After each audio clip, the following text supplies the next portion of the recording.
rape ug unsay inyong panawagan ani ma'am nga naay mga insidente nga unta dili na mahitabo ni subli diri no sa ato sa lungsod sa Taguluan?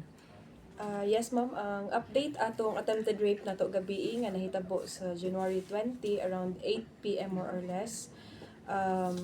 I-clarify lang nako ma'am ha, wala na hubuan ang atong 8 years old na minor, wala siya na touch ang iyang mga private parts o igo lang siya giistoryahan sa atong CICL og kanang hubua imong shorts. So then luckily nga maayo ang atong 8 years old nga victim kay nisinggit gyud siya og tabang, so nadunggan gyud sa mga construction worker nga naapod sa kilid sa kanang atong grandstand nga nagtrabaho. So motong immediately na rescue siya og ang atong victim karon ma'am ang amo nang gi-refer sa atong MSWD, headed by Miss Verlyn Baclay, o naapod tay social worker nga naghawid para sa atong CICL, lahi pud ang atong social worker nga then ang atong CICL mag-undergo siya og intervention program tungod kay dili man pwede ma-filean og kaso ang 14 years old.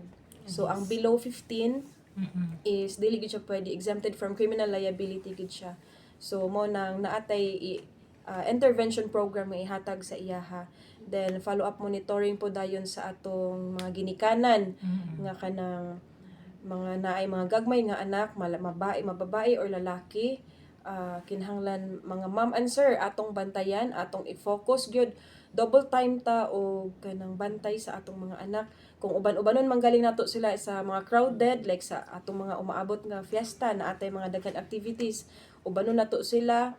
Make sure lang gyud nga safety nato sila nga dili nato biyaan nga diha lang sa ka lingkod sa diha yag hawa, dili nato inanaon kay dili nato makontrol ang bata kung mulakaw o dili. Dapat 24 hours, or kung ubanon nato sila sa mga crowded places, kinahanglan ato pud gid silang tutukan og ayo nga dili sila mawala sa atong panan-aw. Tapos unsa pa man kaning mga ginikanan pod nato nga ang mga ginikanan pod, hangyo lang pod ko nga kanang more on advice nato atong mga anak, especially kaning mga teenagers na nga kanang na-expose na og ayo sa mga internet, sa mga Facebook, YouTube, or unsa pa na din nga mga social media nga kuan. Hangyo lang mi nga kanang i-control nato kay diha man gud number one makakuha ma'am sa kaning ideas or kaning ilang mga curiosity diha magsugod nga unsa day ni ang gibuhat o nya bastos dito nga video. So ako kuno ning testingan, so mga inana bitaw. So atong i-control kung mahimo naatay mga application man nga mga parental control nga application sa cellphone sa atong mga anak, ato nang i-activate para nga kanang ma-monitor nato unsa iyang mga gispang search, unsa iyang mga activities didto. So ana lang ma'am. Oo. Thank you. Thank you.